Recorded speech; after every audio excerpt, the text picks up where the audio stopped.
And welcome to another edition of Crown Gridiron Nation, everyone. I'm Jim Mullin here on Football Island. Gord is in Studioville.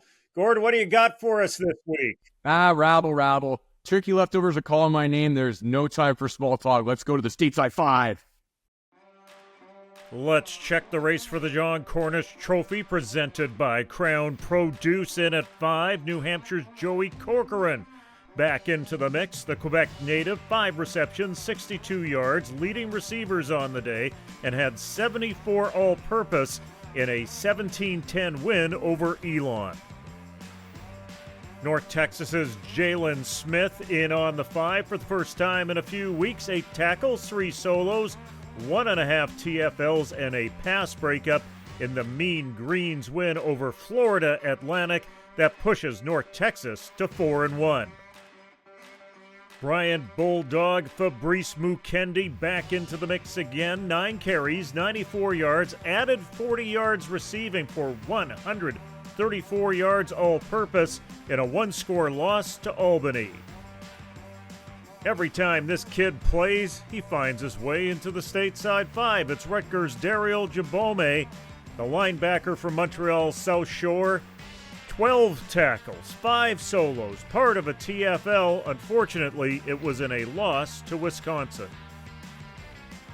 And in at 1, it's senior Jet Elad from Mississauga, Ontario, the defensive back with 12 tackles, 8 of them solo, a pass defended, and an INT in the Rebels' 50-34 win over Utah State.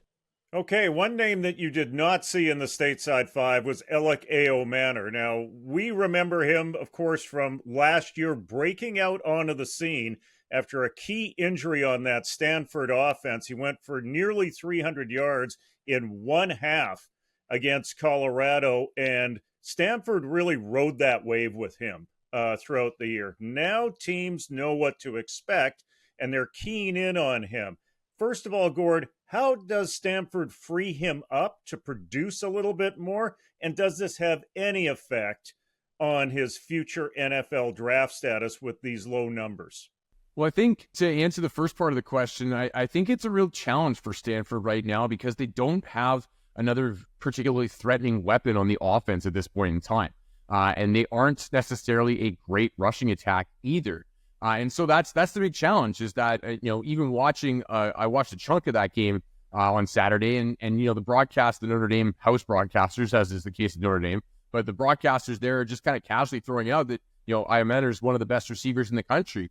The challenge is they can't get him out of the gates. I mean, Ashton Daniels, starting quarterback, completed only 7 passes in this game for, I think it was less than 100 yards. So, that's going to be tough. And this is the challenge with being a receiver, right? Is that you are ultimately at the mercy of the performance quality of some of the other guys around you before you can even touch the ball. And that's the challenge that has faced Iometer in a number of games this season so far. So I don't think that it's necessarily on him. And to kind of segue to your second part of the question, I don't know that it really affects his NFL draft stock a lot. Like, yes, ideally he would be blowing it up and he would be elevating this offense and establishing himself as unquestionably the man. But as good as Iometer is, I don't know that he's necessarily that guy. Like, we saw that guy in that Colorado game last year, but if you look at him, he physically is definitely like an NFL-ready receiver, but he's not a, dominant, imposing body type that can just kind of go physically take over matchups even when guys are trying to blanket him. And so that's, I think, what we're seeing here, but I don't think that NFL scouts thought that he was that guy. So I don't know if this really hurts his draft stock, and the reality is, like, a good model actually would be Michael Wilson, who's another Stanford grad a couple years ahead of him, guy that had minimal college production, dealt with a number of injuries, of course, at the same school, as I mentioned, but he goes into the pre-draft process and he does really well at the Combine, he does really well at Senior Bowl and puts himself firmly in the mix as a day 2 pick, and now he's one of the top receivers for the Arizona Cardinals. So that trajectory is still firmly within Iometer's grasp. And who knows, the back half of the season, like, they played some tough opponents, right? Notre Dame is no joke. And so, next week they go to play SMU, who also is a top 25, fringe top 25 team. So not going to be easy, but I think there's also still some opportunities for things to get better on the offensive side on the whole. And I wouldn't read too much into, going into South Bend and having that entire offense get shut down with Iometer on board. Also, Iometer is a redshirt junior. I've got the feeling that if you go to Stanford, and we've talked to him on this show before, he's there to be a student athlete that happens to play football. I think we're going to see him get through his senior year and create more opportunity for himself. Would you agree with that? I think so. I mean, a lot depends on the status of his degree and what he wants to do after completing his degree. If he's a redshirt junior, that means he's in his fourth year there. So theoretically would probably be finishing up his first degree at this point in time. So the question now becomes, what's he wanting to do academically to keep him at Stanford right now, right? That there's not necessarily anything stopping him from, if the NFL interest is high enough and the earning potential is high enough, of jumping into that and then doubling back and doing his further education later on or in his off seasons or whatever. So it really just depends on, I think, what the status of that is, because he's getting to the point in his career where he's probably transitioning from first degree to whatever second degree he might be eyeing. Curtis Rourke with a bye week for Indiana, and that cleared the way for a number of Canadians to really rise into the stateside five. But what group of athletes really stood out for you in terms of position group for Canadians this week? Well, for me, probably defensive backs. And you know, we've talked about these guys a fair bit on the show this season, but you know, Ty Benefield has his usual stalwart day for Boise State. They only allow 7 points. He makes 5 tackles. No big splash plays, but that's just it. What has been so impressive about him this season is that he's had some splash plays, but he's also had a very high floor. He's been productive week in, week out. Jalen Smith over in North Texas, you might consider him more of a linebacker, but he had a strong day for them on defense. I think he had 8 total tackles. He's kind of one of those hybrid types, star position, a lot of the defenses call that these days. And then, of course, Jet Elad at UNLV, who blew up this week. I believe it was 11 total tackles, pass defense, a QB hit. I think, did he have a pick too? He might have had a pick too. He was all over the place in this game. And a real, like, he's been coming on strong this season, but that to me felt like what we saw from Dario Tripome a couple weeks ago, the real blow-up performance. And let's hope that he can continue to play at that level, because the thing for this UNLV team is that their offense is going to put up points. It's one of the most prolific offenses in the country, and their defense just kind of needs to keep a lid on things. And so if Elad and the secondary back there, you know, when you're looking just to keep a lid on things, you're probably the most important position group. If he can keep playing at a high level and help them do that, they've got a pretty high ceiling and a potential Mountain West championship ceiling, I think. If you're projecting CFL futures, there's a position group out there that I really like, and it's the receivers from FCS schools and smaller schools that are putting in good numbers week after week. And we saw another week this past week where we saw that similar outcome. Yeah, and some names popping up that we bandied about, but haven't necessarily been weekly stalwarts. Of course, Keelan Way we talk about a lot. He probably doesn't fit that category, but you know, Nick Senecal leads Hawaii in receiving, 59 yards receiving, which I know doesn't blow anybody away, but leads the team. And then Joey Corcoran over at New Hampshire, who also leads his team in receiving in that win too, over Elon, I think it was. So anyway, it's been a pretty good fall for a lot of these kind of under the radar mid-major FCS guys that we have in the receiving core. I know we talked to Nolan Olm on this show last week. He's been battling injury and trying to push his way through. There's a lot of interesting prospects out there. This continues a trend I think we've seen the last handful of years, in that there are a lot of interesting Canadian receivers pushing through the ranks. You know, in previous years, you know, the Nick Mardners of the world, the Hergy Mayalas of the world, you know, guys that you're starting to see make a little bit of a mark in the CFL are guys that we saw following the same trajectory. So let's hope that keeps up and we see some of these names on Friday Night Football, I guess. I was going to say Sundays, but that doesn't work for the CFL. Christian Vaillere had a middling day for Georgia State against Old Dominion in a 1-score loss, and actually sat out a couple of reps as well. Is it time for a reset for him? Should we be concerned at all? Because he's had some highs and lows already this year. Yeah, I mean, it might be time for the entire Georgia State offense to be unplugged and plugged back in again, because since knocking off Vanderbilt, a win that looks even better in hindsight with the way Vanderbilt's played the last couple of weeks, they win at Kentucky this past weekend, so their trajectory is pointing straight up. But with Georgia State, they've kind of come back down to earth and with a thud after that Vanderbilt game, you know, losing this past weekend, to Old Dominion. is not a great look for them. And so they really need to get back to the drawing board down there at Georgia State and figure out what's gone wrong. I know Valle has made some mistakes in those losses. It hasn't been egregious. Like, if you look at what he's put up, it hasn't necessarily been terrible.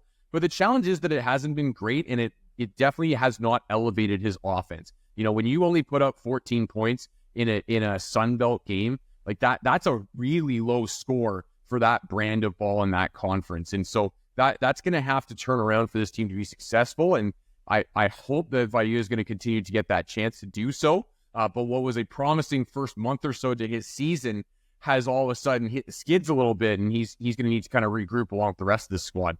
Well, we will regroup and we will focus on U Sports when we return on Gridiron Nation. And welcome back to Gridiron Nation on TSN, everyone. Now, time to look at U Sports football, and I think we can no longer call Montreal Laval the rock fight. The offenses have crushed the Rocks into sand, Gord. A 32-31 overtime win for Montreal in front of a sellout house of 5,100 at Sepsum last weekend. Jonathan Senecal, 31-39 for 375 and 3 TD. Arnaud Desjardins on the other side for Laval, 31-37 for 410 and 3 TD. Kind of mirror images, kind of those two Spider-Men pointing at each other from the quarterback position. The Carbs tie this game with a minute left. Laval, actually, they went ahead by one with the convert, and then Laval ties it on the final play with the Rouge. And we will not apologize for game-tying Rouges in this particular show. And then in the overtime, of course, Montreal wins it.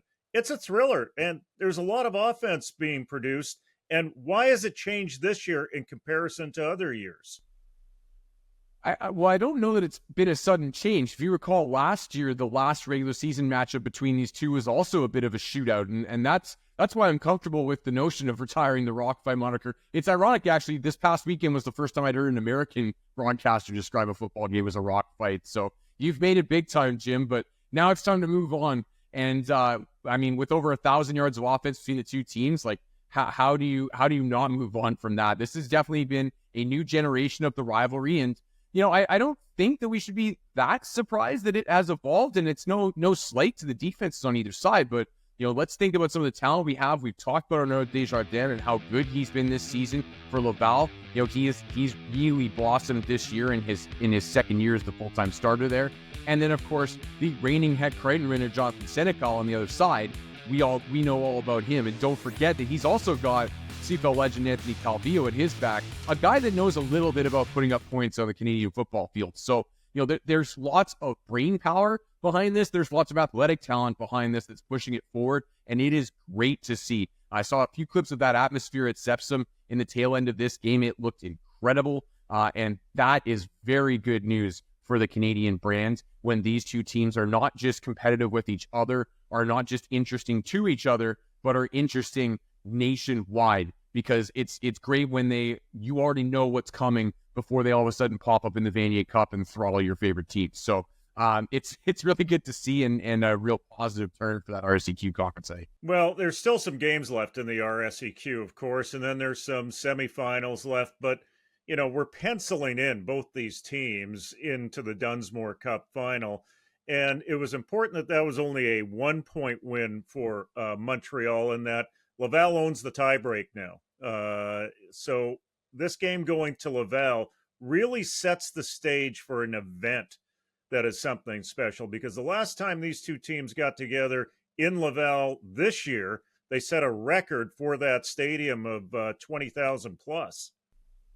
And, well, unless we forget that Montreal winning the conference last year, they hosted the Dunsmore Cup. So this is the first time in a couple of years that Laval has hosted the Dunsmore Cup. And with revenge on the line as well, I can't wait to see what it looks like. I think it'll be very, very raucous. So that is set up. And yeah, let's be honest, like it didn't take to this point in the season for us to pencil, I would argue, even pen in these two teams into the Dunsmore Cup. It was really just a matter of in what order would they go, and we now know the answer to that. So We alluded to this on last week's show that it felt like Montreal was just kind of one eye on their next Laval matchup, and sure enough, they really turned it on for this week's matchup and stepped up to the plate. So I'm really interested to see what the stretch drive looks like for these two, and then Montreal will obviously, I guess they'll both have to survive a semifinal first, but I just don't see any of the other teams in the conference having a realistic chance of challenging them, especially when they're that much closer to their goal at that point in time and not just in the doldrums of, say, week 4 of the regular season.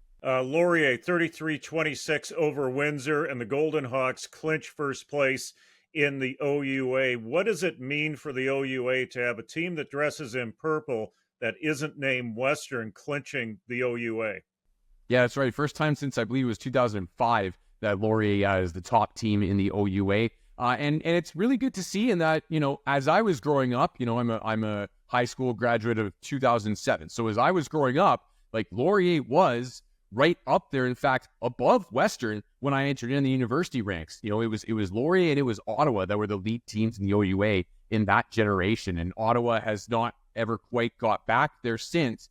Laurier took a while, but now they're back amongst where I'm sure they feel they belong, which is the OUA elite. And Taylor Elgersma has been incredible this season, really pushing them to the next level. The partnership between him and Michael Faulds, I think, is a really special one in this country right now. And it's been really interesting and neat for me to watch Michael Faulds' Laurier program evolve over his tenure there. If you remember, in the early years as they were first rising to prominence under him, this is a very run-heavy attack, right? They excelled at rushing the ball, and that's what they leaned on first and foremost. We all knew that wasn't necessarily Michael Faulds' own wheelhouse, and it's been nice to see that he's finally had a quarterback talent that can match and execute the things that he can put on the field in terms of a passing attack. And so not only are they an excellent team this season, they're a fun team to watch, and so full value to them.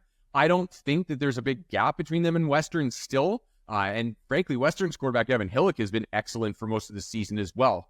So that potential Yates Cup matchup, that one I don't want to jump to conclusions on, but that potential Yates Cup matchup looks very, very interesting at this point in time as well.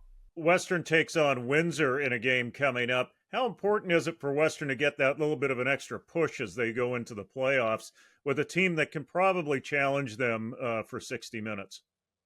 Yeah, I think it's going to be really big for them, and I think also going to be really big for them now that first is kind of out of the picture to ensure that they lock down second place and make sure they host a semi, right? That's kind of the next box to be ticked for them, because as talented as they are, you don't want to be traveling when it comes to the OUA playoffs if you can possibly avoid it, right? That just puts you right for potential upset. So having to go to a Windsor, having to go to a Guelph potentially, anybody else that may still be in that picture at that point in time, makes things significantly more challenging for Western. So from this point out, like Laurier was kind of their mulligan that they could afford. Now they need to make sure that they lock down in particular this Windsor game and make sure that those two teams I just mentioned can't possibly leapfrog them in the standings. If I demanded a vote from you right now on the Heck Crichton, would it be Taylor Elgersma or would it be somewhere else, or would you have a tough time when you were staring at that ballot? It would be Taylor Elgersma, but with a moment's hesitation. I really have liked what I alluded to it earlier, obviously, but I really have liked what Arnaud Desjardins has done this year for Laval. And they, despite the loss this past weekend, he was outstanding, and I'd say maybe even strengthened his case for the Heck. And of course, the bonus of, as you alluded to, Laval locking down the top seed in that conference strengthens his Heck case as well, and I think probably provides that separator with Jonathan Senecal kind of lurking in the rearview mirror. So he's the guy that is also right smack dab in the middle of that conversation for me, but it's also kind of a two-horse race in my opinion. There's nobody that has elevated themselves in the Canada West to the level to be able to talk about that in this conversation. Of course, quarterbacks have a bit of an advantage with that, and in particular, the quarterback position, nobody really jumping out in the Canada West, and the AUS also exists. But that's kind of what it looks like to me, is this two-horse race, and I do actually believe it is a two-horse race. I think Desjardins has a realistic shot to be in this, though he is the underdog at this point. Well, you're talking about two-horse races. The Canada West did take the weekend off for turkey break, but they go into their final 2 weeks where it is actually a six-horse race. One real possibility exists that after we get through these next 2 weeks, there could be a three-way tie that either determines home field advantage or who even gets into the playoffs. When you take a look at the final 2 weeks of the Canada West season, what do you see playing out? Because it could be a combination of just about anything. It could, and I hesitate to try and predict the Canada West, as we've alluded to a few times on the show. I'll put you on the spot here, Gord. Definitely. It's kind of a fool's errand. So I am a little bit hesitant to look too far ahead. One of the things that I do think we're likely to see, though, is I think we're likely to see the more veteran teams pull away a little bit. And there's not going to be a big gap, like as you alluded to, they're all clustered up. But I do expect to see that UBC and Saskatchewan will both finish the season strong. I expect to see, and this is contingent on the health of Eli Hetlinger, but I do expect to see that Alberta will lock in their position as well. And then I actually do expect that Manitoba, who got off to such a strong start and also has a pretty veteran squad, will lock down those four. So if you force me to pick the playoff teams right now, I'm not going to give you an order, but I think that it's some combination of those four. And with due respect to Alberta and Regina, or Calgary and Regina, who've taken really good strides this year, both of them. I just think that this is kind of where the veteran teams, the more established, battle-hardened teams, will separate themselves when things matter. In the playoffs, who is home field most important for? When I look at those two teams, UBC and Saskatchewan, home field plays really, really large for both of them, especially when you're looking at games in November. Yeah, the answer to this question every single year is UBC. And the reason is that their home environment is a fundamentally different environment than anywhere else in the conference. And that applies to all of the locations in the conference. As soon as you get over those Rocky Mountains, it is completely different. It's going to be colder, it's going to be drier, it's going to be windier. All of those things that UBC just does not deal with and is not conditioned to, can't possibly be conditioned to the way that their opponent is going to be. The flip side of it, though, is teams come out here and you're going to get milder weather, but you're also going to get that wet cold that just chills you to the bone, and you're likely going to get wet, like actual rain at that time of year as well. There's no guarantees, obviously, but UBC, much more conditioned for that type of stuff. These guys are grinding that out at least one day every single week. So the answer to this question is always UBC, in my opinion. And so for them, these last two games are going to be critical to set themselves up to host at least one, if not both of those games, like they did last year, and we saw how that turned out. So this, Gord, when we come back, we'll have Micah Awe of the Calgary Stampeders. Stick around. And welcome back to Gridiron Nation on TSN, everyone. Now joined by Micah Awe, the leading tackler in the CFL last year, a linebacker for the Calgary Stampeders, and innovator. We'll get into that a little bit later. Micah, welcome to the show. Thank you. Appreciate it, Jim. Now, we've talked a lot over the last few years about amateur football development, your path, your background. Let's start with your background. First of all, you've gone from the D team to professional football. Take people through that. Yeah, I mean, I'll be pretty straightforward. I learned about what they call the eyeball test right away in football. I was in 7th grade. Never played football, only played soccer up till then, and only joined football because all my friends joined it. That's just what you do in Texas. You join football and you play on it. And I'll never forget that first day. They just lined us up on the field, single file line.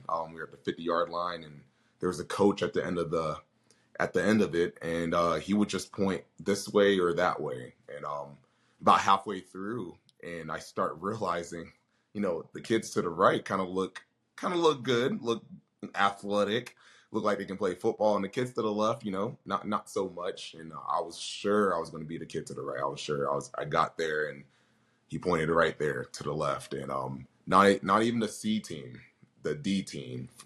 For those of you who don't know, it's 4 teams down. There's A team, B team, C team, D team. And that's how my career started, was crying in the car on the way home with my dad, and him chuckling because he had no idea what was going on. We're Nigerian descent, and me not even knowing what football is, but just knowing I didn't like being on the D team. So that was the eyeball test that got me there. Yeah, and it motivated you to a great career at Texas Tech, and then finding a way to the Canadian Football League. Speak to people about the tour of Canada that you've taken through the CFL, because there was a saying that popped up about, I don't know, 30 years ago, that if you want to see Canada, be a CFL player, because you could really make the tour through free agency, can't you? Yeah, I think I'm the number one guy on that for sure. I think 6 out of 9 teams, technically Winnipeg in the Phantoms COVID year. And at the very end of it, I have or near the end of it, I have a baby to a Canadian baby to show for it. So, been all around. Obviously, it's not your number one choice to move around. That's never an athlete's number one choice. You want to stick to one spot, but things happen just like life. I mean, you could have a great year like I did, BC, but then there's a GM change. And not necessarily that the GM thinks you're bad. It's just they have a different plan. And that happens several times, throughout my career, Toronto, Ottawa, Montreal. So it's one of those things that, I used to look at it and kind of get angry, like, man, like, I know I'm a good player.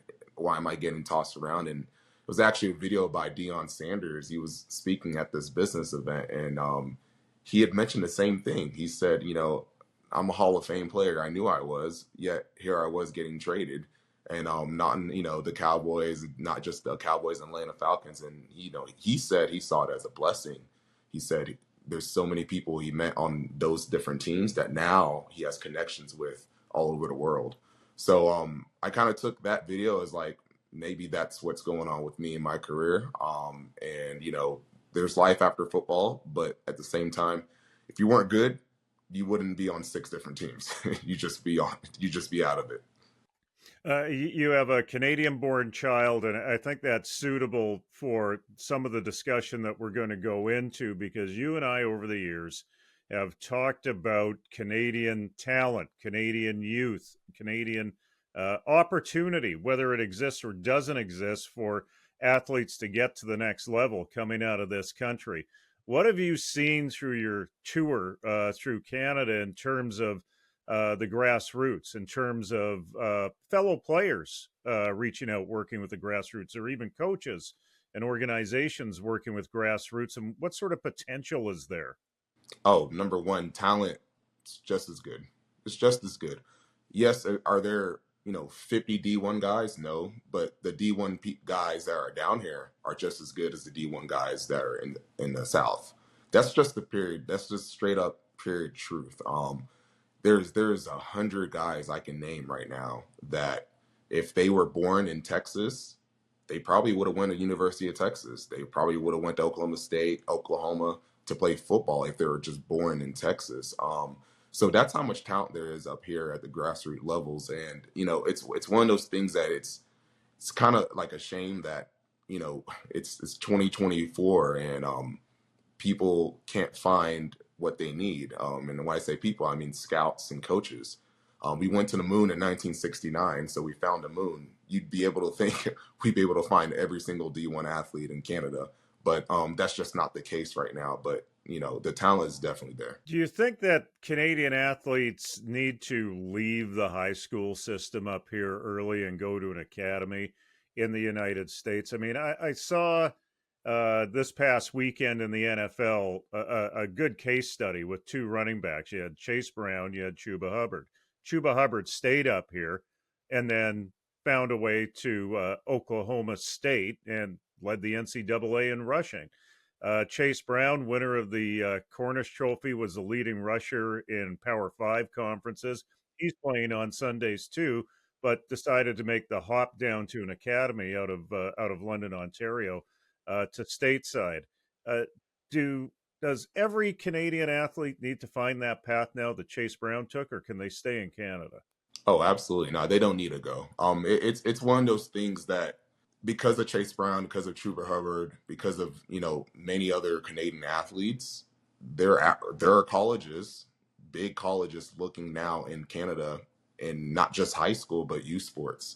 And I have prime proof of that. On my app, Purpleshift, we had a kid who Devin Cromwell, who was playing at Guelph, and he out of nowhere 3 years ago jumped a 39.4-inch vertical on Purpleshift. I had no idea who he was, and now he's at Texas Tech. And I talked to the Texas Tech GM, and he loves him, and not just him as an athlete, because he's a super athlete, but as a character as well. So it's one of those things where there's different ways to cut the pie. You don't have to go one way, but the main thing I would say for kids or anyone is same thing my high school coach told me, who was like a second dad to me, was and I'll say it in the story.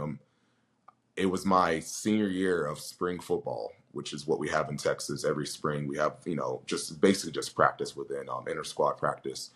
And I was coming off the field on my last practice, and my high school coach, Coach Samples, said, "Hey, Mike, are you going to any camps?" I said, "No. I mean, I was all district. I was a pretty good linebacker." And he said, "Well, if you don't, go to any camps, you're going to be twiddling your thumb your senior year because you're not going to have any offers."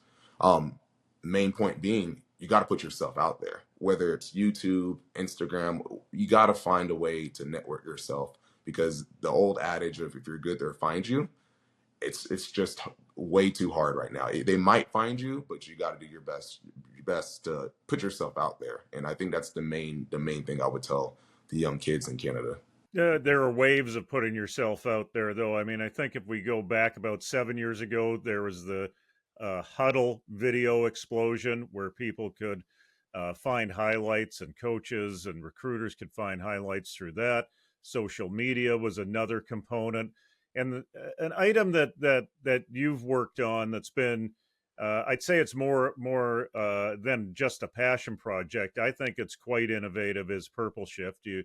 You mentioned that it's an app that is really based on recruiting, data sorting, and some very interesting AI technology that makes it easy to track measurables.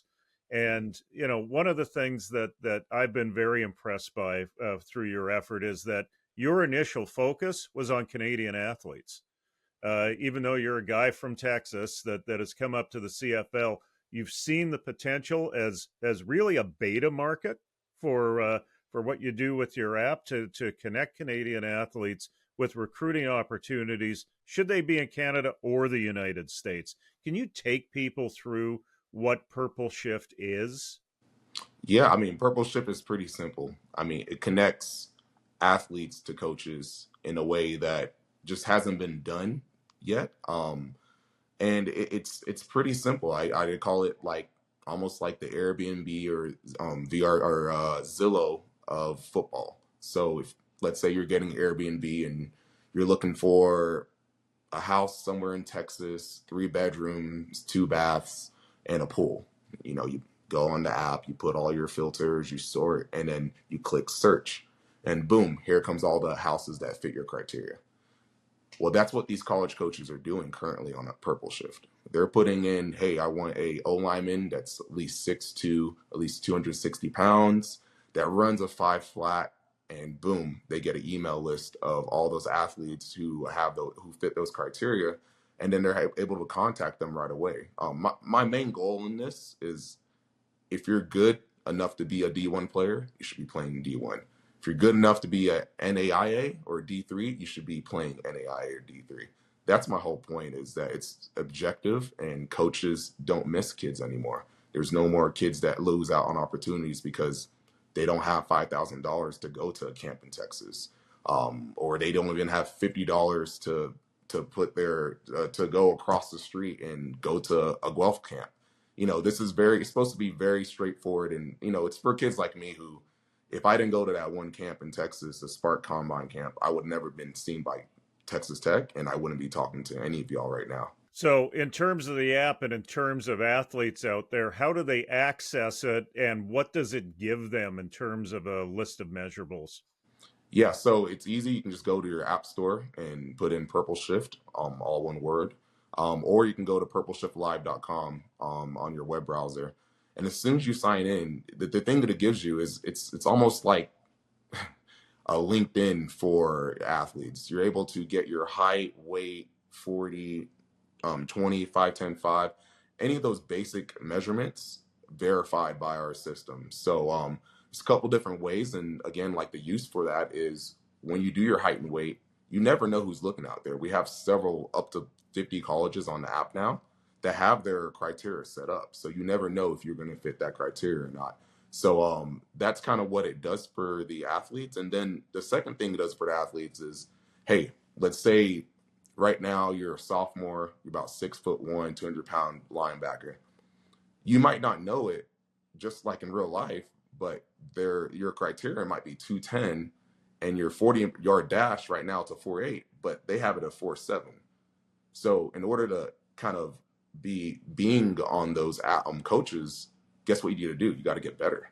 You got to get faster. So we actually just came out with something just brand new, less than 3 days ago. It's called Purpleshift Sprint, and it uses AI technology to get your time instantly. You can run through a line, like on the field. You can run through a laser if you're maybe training with your trainer, or you can just run through some cones or some shoes. You can do it literally anywhere. But the point is that laser gives you accurate times so that you know that, hey, in a month of training, are you getting faster or slower? Because you need to be getting faster, because that's the main thing about being a football player is, are you getting better, 1% better every day? The tech side is something that I've been amazed at in terms of what you've built this off of and how you continue to improve it. I remember one of the initial conversations that we had in terms of a sort function.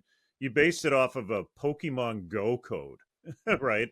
So if you focused in on an area, on a 50-kilometer area or a 300-kilometer area, you could literally search out and see where all of the athletes are that fit certain criteria. How have you approached improving the app in terms of adapting to various technologies out there? And what does AI give you in terms of being able to create more measurables? Yeah, so I'll hit on that Pokemon Go thing a little bit more. So yeah, that's a great analogy because it's really what it is. There's a map view. So coaches have all different kind of ways of recruiting. Scouts have all kind of different ways of recruiting. They can recruit you by any filter and sort that you can think of. They can recruit you by radius from a location. Like I said, height, weight, the school you go to. I can go on and on, but everything you can think of, that's how they can recruit you. Now, again, one thing that's been really good for us is, Football Ontario has been using our app for the past 4 years, and they've been using it pretty good. So they've been using the app for their ID, so their ID camps, and they've been using height, weight, 40, vertical, and then they, at the end of the camp, they're able to actually filter and sort and say, okay, we like this kid, and we like these two kids. They're pretty similar in play. Okay, this kid has upside athletically. So that's kind of how it can help these coaches out. And then now, talking about how AI has came on, especially in this last year, again, something that's not out there right now is a laser in your pocket, if you want to say it. Everyone has stopwatches, but the thing about stopwatches is that they can lie. Everyone knows your human reaction time is just, it's not consistent. You might see something, you might think you're a good timer, but you're not. So why not have AI just do it for you? And again, Purpleshift's the first of its kind to do that. And it can be used for literally any kind of sprinting motion at all, and help you to get better. A slow uptake in Canada over the last 5 years or so since you've been working on this. It took some convincing and some socializing to the coaches out there in terms of university coaches in Canada, but there have been some success stories. Share some. Yeah, I mean, our first person to do a virtual camp or organization was Laurier, and I wanted to applaud Laurier because, I mean, they're having a great season, but a lot of times in life, and just like football, Coach Wally Bono used to say football is a microcosm of life, and I stand by that. And in order to be good at something and stay good at something, you got to be innovative, and that's what Laurier did. Coach Falls did. They took a chance on Purpleshift and helped us to do our first ever virtual camp, in which we got thousands of kids on the app to turn in their like I said, height, weight, 40-yard dash, sprint, all that. And Laurier in return gets to recruit from not just all of Canada, but all over the world if they wanted to.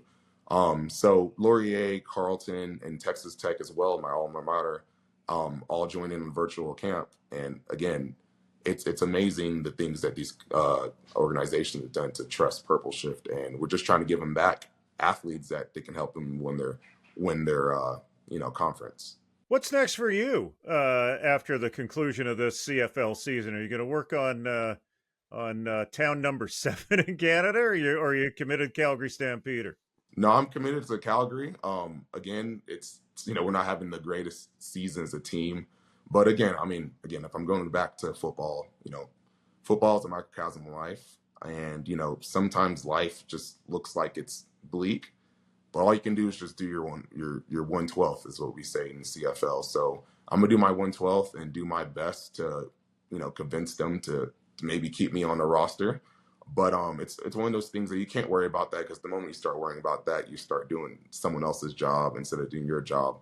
So I'm just focused on that, and then this off season, I'm just gonna be Purpleshift 100%, because my main conviction with Purpleshift is I feel like every moment that it's not big enough, there's some Chase Brown, there's some Micah Awe, there's some Reggie Bagleton. There's some kid who really, really needs Purpleshift to be big and blown up and be in front of their face so that they can get to the next level. So I'm going to be on this 1,000% because I 100% believe in this, 1,000% believe in this, because I think it's going to be revolutionary, not just to football, but to all sports. That's right. It does cross over into other sports, doesn't it? Because it is based on measurables. Yeah, and that was my main thing when I came in this. I thought, okay, my main story was because on my pro day, trying out for the professional football leagues, we didn't have a laser. We just had a whole bunch of scouts who had hand times, and they all got me at a 4.67. And okay, you might be saying 4.67, that's fast. Not for a 6 foot 216 linebacker. That's way too slow. And fortunately, I did have the video, and years later, using Purpleshift technology, I actually ran a 4.41, which could have changed a lot of things. I don't know. There's no guarantee, but it could have changed a lot of things. So I thought, if the 40 has so much impact on the future of a football player, shouldn't it be standardized? That way, if you run a 40 in Japan, if you run a 40 in America, you run a 40 in Europe, it's all tested the same exact way. And these scouts and coaches don't have to travel to you. They know it's fact. It's just like taking an SAT in the States. So that's how I feel about, all that. Well, one of the things that I'm really excited about, just to add a little bit to this, is I was at the World Flag Championships in Vantaa, Finland, this past August, and the one thing that I noticed was the leap in athleticism and the change in terms of the type of athlete that was playing flag football, and this is changing and shifting from year to year, and an app like yours probably gives national associations like Football Canada or USA Football the ability to define what it is in terms of having a great flag player. We don't truly know what makes a great flag player, but somewhere in that data from Purpleshift, I believe that the answer can be generated through that. So the cross sport function that you have may find that the next great volleyball player that tests through Purpleshift could be the next great flag player that tests. You have to be excited about those possibilities. Oh yeah, that's like Purpleshift 6.0, because like you just said, it gets me excited because the main thing in sports is baseline. I didn't come out the womb running a 4.41. No one did. In seventh grade, that was my baseline. I believe my first 40 hand time was like a 4.54 or something. But again, now I know where I'm at. If you don't know where you're at, you can't move forward, because you got to be straightforward with yourself. And I think a lot of organizations, they missed one big factor. Yes, you can be good. Yes, you can be great for 1 year, but how do you repeat it? How do you do what the New England Patriots do for year after year after year? it can't be just a feeling and, oh, I see this kid, I feel like he's better. There has to be some concrete evidence of, hey, this is the baseline. Most of our star athletes have this, this, and this. That's where we're starting off at, because all of them have that.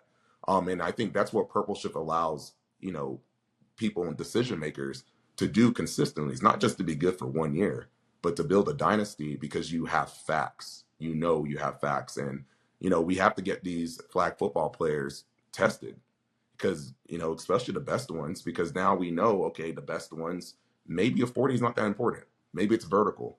Maybe it's broad jump. Maybe it's height. Maybe it's weight. But, that's how you figure out any big problem as a scientist, is you just look at the facts. You don't try to finagle it. You just look at the facts and let the facts tell you what the truth is. And Purpleshift can do that with ease. Micah, thanks very much for this. We appreciate your time. Continued success on the football field and around the football field with Purpleshift. Thank you, Jim. Appreciate you. When we come back, Games of the Week. And welcome back to the final segment on Gridiron Nation on TSN. Gord, it is comfort food time. You got rid of the leftovers. Time for comfort food. And that's always named for you these days, UNLV. Are they in your Games of the Week? Yeah, Jim, I expect that shirt you're sending me with the UNLV stuff on it to arrive in the mail anytime. UNLV is headed off to Corvallis this week to face Oregon State in one of the more underrated environments in college football, in my opinion, to face the Beavers in one of those kind of Pac West, Mountain West matchups that we've got going on a lot this year. And this will be another good chance for a statement for UNLV. Oregon State is still kind of viewed as the major conference team of these two, despite the state of the Pac-12 currently. UNLV also famously spurned Pac-12's advances in trying to rebuild that conference. And so it'll be an interesting test for them. And the beat goes on for the UNLV offense. Ricky White, one of the top receivers in the country, went off again last week. That go-go offense that they run under OC Brendan Marion is one of the most prolific and fun to watch in the country. And then, of course, on our end, we talked about it earlier in the show, but Jet Elad has really established himself as a prominent member of this defense. They still have designs on a conference title, and potential group of 5 bid to the playoffs still at this point in time is very much within eyesight. So they've got a good direction going on here and a lot of motivation. I'm interested to see how it turns out for them. My other game of the week, I'm going to go in a little different direction. We haven't talked about this team much this year, but we're going to talk North Texas and Memphis in what should be a really good Conference USA matchup with the Blue Tigers hosting that one and the Mean Green coming in. And our guy for the Mean Green is Jalen Smith. I alluded to him earlier in the show as well. But he's quietly put up a very solid season on that Mean Green defense. This is a guy that gets after it on the defensive end. 39 total tackles this season, 5 tackles for a loss, 7 QB hits. This guy lives in the backfield. They like to bring him on the blitz in their pressure packages, and he does a very effective job of that. So the senior from Hamilton having a good, strong senior season, looking to establish himself, maybe make himself an NFL job out of this all, and this will be a big game for him and his Mean Green teammates. Thanks for this, Gord. For everyone on Gridiron Nation, this is Jim Mullin saying, let's get out to the game.